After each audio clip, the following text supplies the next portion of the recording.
si Bingan Rising para sa kanyang bangging pagtanggap.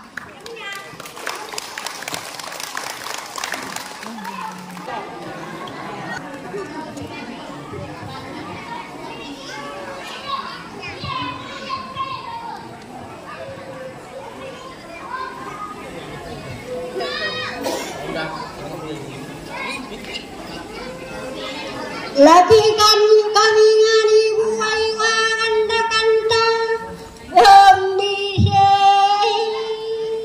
kita kita ucapka wala kanta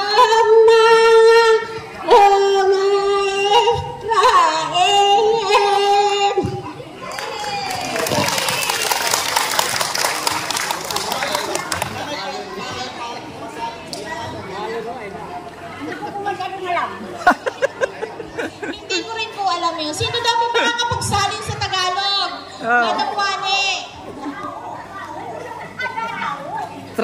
Translator.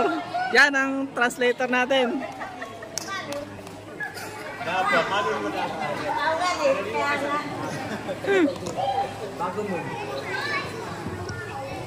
Magandang umaga po sa ating lahat,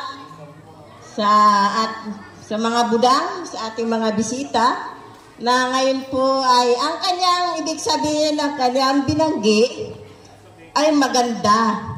Dahil po ito ay nagpapatunay na tayong mga tribo ay nandito upang ipagdiwang ang araw na ito.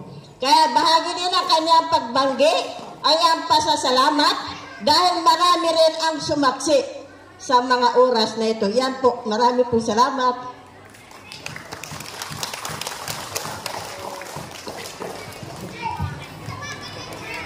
Maraming salamat po. At ngayon naman po ay ang upang formal na buksan ng ating programa, pakinggan po natin ang pambungad na pananalita ng ating napakasipag at butihing punong guro, walang iba po kundi si Sir Saidi S. Argente.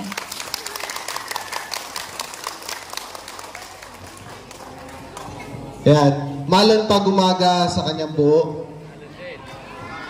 Yan.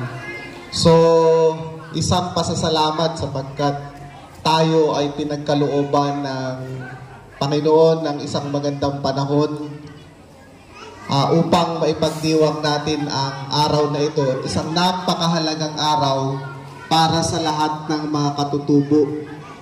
No, hindi lamang naman yan dito yung ginagawa sa pamayanan natin, kundi ginagawa na rin at nagawa na rin ng ibang mga pamayanan. Pero isang magandang pagkakataon ang pagdiriwang na ito upang maipakita natin sa ating mga kabataan, sa ating mga mag-aaral, kung gaano ba kahalaga ang pagkakaroon ng isang malinaw na pagkakakilanlan bilang mga katutubo. Ano po? Ito ay isang paraan upang maipakita natin ano ba ang kultura ng isang mangyang alangan.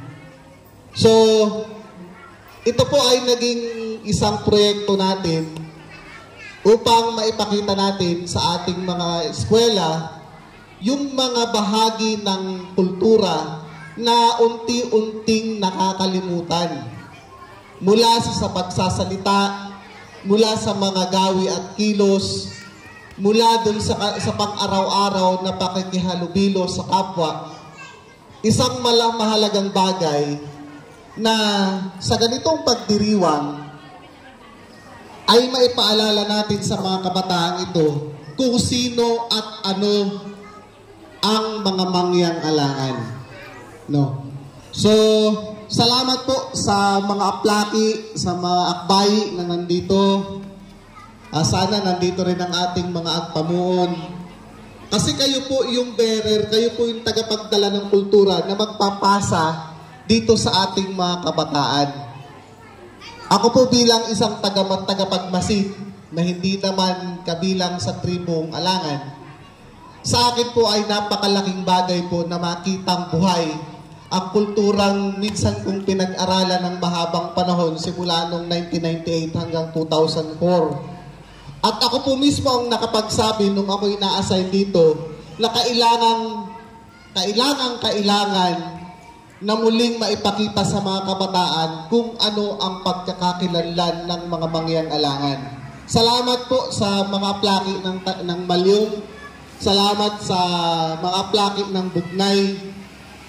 Sapagkat dito sa pamayanan ng Paitan, mabibilang na lamang sa daliri ang nakakaalala, ang nakakaalam ng tunay na kultura.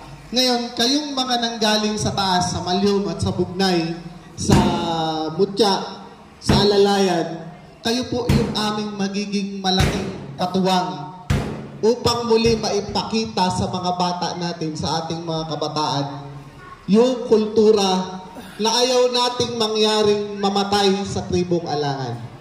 Ano po? Kaya nga po kahit marami tayong gawain, sabay-sabayan, ginagawa natin ng pamamaraan na ang ganitong pagdiriwang ay maisama natin sa ating gawain sa kagawaran ng edukasyon. Sapagkat para ano pa ang paaralan kung hindi niya kayang maibigay o hindi niya maipakita, hindi niya maituro sa mga batang ito yung isang mahalagang bagay na dapat maituro sa mga bata, yung pagmamahal sa kultura at tradisyon ng isang mangyang-alangan. Muli, malon pag-umaga sa ating lahat, buntun wayba sa kanyang buo.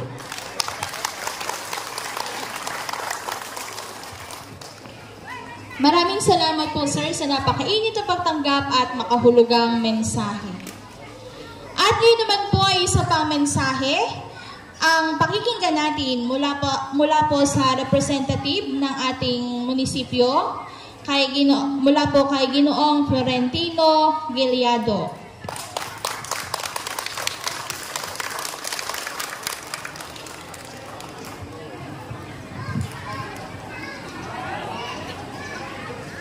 Ayan. So, pagbati ng isang mayuming umaga, mapagpalang araw sa ating mga elders, sa mga katutubo nating mangyan-alangan, sa ating punong guro dalawa, kay Sir Saide Argente, sa PTA President kay Sir Jay, sa ating Master Teacher 1 na patuloy na kumakalinga at gumagabay sa ating mga katutubong mangyan-alangan, Master Teacher 2, kay Doc Emmanuel Duarte, sa DSWD, sa IPMR representative kay Kagalang-galang Rogelio Banlugan na nandito rin ngayon, sa ating tagapagpadaloy, sa mga kawani ng pamahalaang bayan ng Nauhan, sa mga bata, sa mga nanay na nandito ngayon, sa ating lahat, isang mapagpala at masiglang araw po.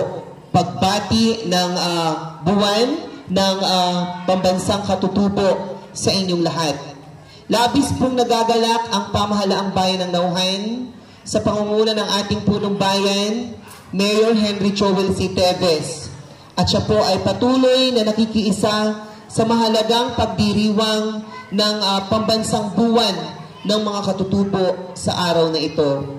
Katuwang ang Departamento ng Edukasyon na siyang nagbibigay halaga, nagbibigay kaalaman kung paanong ang malaking ambag ng mga katutubo ng inyong buwan ng katutubo para sa pagpapalawig, pagbibigay ng halaga, pagpapayaman ng kultura ng mangyan-alangan. Palakpakan ho natin ang ating mga katutubo. Meron na tayo ditong tao buhid at iba pa na ibang mga tribo, pero tayo po ay pinagbubuklod, pinag-iisa ng pagmamahalan, pagkakilanlan ng bawat kulturang nandito ngayon. Anuman ang dialekto, anuman ang wika ng bawat isa, ang mahalaga, pinag-uugnay tayo ng pagmamahal ng bawat katutubo.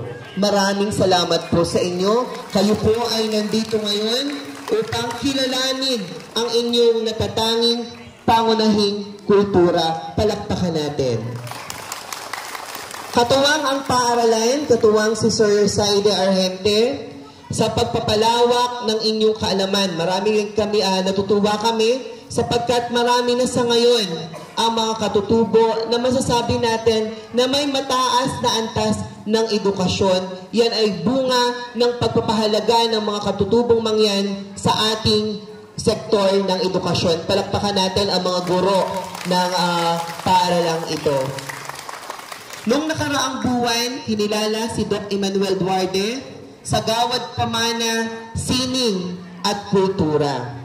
Malaking ambag, malaking papel ang ginagampanan niya para sa pagpapakilala na ang mga katutubong mangyan natin ay nandito na may kanya-kanyang talento, may kanya-kanyang talino na nais ibahagi sa ating lipunang ginagalawan. Muli, palakpakan natin ang mga katutubong mangyan.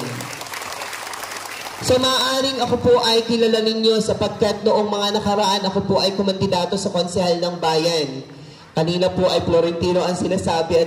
Kilala po ako bilang si Sir Disoy Hilyado at may mga kamag-anak ako dito sa Paitan. Maaaring kilala niyo yun. Sina Ate Juliana. Kilala niyo siya? Okay. So kaya po tunay na malapit ang inyong abang lingkod sa mga katutubo. Katunayan ho nito, nung ako po ay naupo na Tourism Officer at Public Information Officer ng Bayan ng Nauhan, kaagad po nating pinasisigla, pinopromote maigi ang inyong mga pangunahing produkto. So yan po ay pinakilala natin din, katuwang ho tayo sa pagpapakilala, dahilan kung bakit ang inyong mga gawa, ang inyong mga pangunahing produkto ay kinikilala sa national television.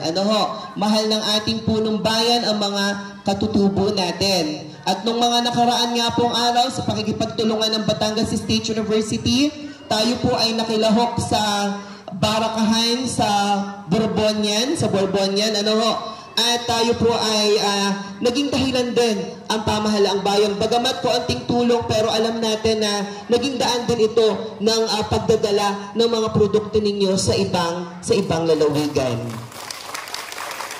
So kanina po bago ako umalis sa pamahalaang bayan, sinabi po ng ating punong bayan na ipabaabot ko ang pagbati sa inyong lahat ng pagdiriwang ng pambansang buwan ng mga katutubo. At sabi nga po ng Mayor, dalhan mo Disoy ng mga sombrero yung mga elders natin. Ito ay kulang-kulang 100.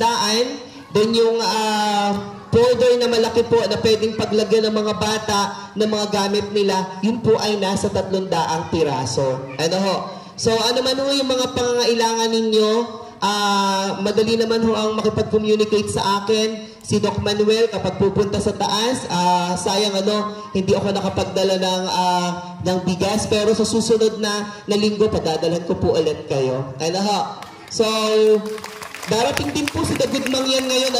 Si Dagud Mangyan, isa sa mga alam natin na higit na nagbibigay halaga, nagpapakilala upang mapagyaman pa ang pangunahing kultura ng Mangyang Alangan. So sa inyong lahat, katuwang si ITMR, Konsehal Rogelio Balnugan, patuloy na nakikiisa, patuloy na nagiging daan ng pagbabago, ng pagtulong sa mga kapatid nating katutubo. Nandiyan doon ang ating pangalawang punong bayan, Vice Great M. Dulos Reyes, at ang ating punong bayan, Mayor Henry Joel C. Tebes. Nandiyan si Sir Disoy Hilyado, ang inyong abang lingkod, na laging kaagapay, katuwang ng mga Mangyan Alangan para sa tunay at tiyak na kaunlaran ng inyong tribo, ng inyong kultura. So, sa inyong lahat, maraming salamat. Mayuming umaga po, masiglang araw, at pagbati ng pagdiriwang ng buwan ng pambansang katutubo sa ating lahat. Mabuhay ang mga katutubong Mangyan.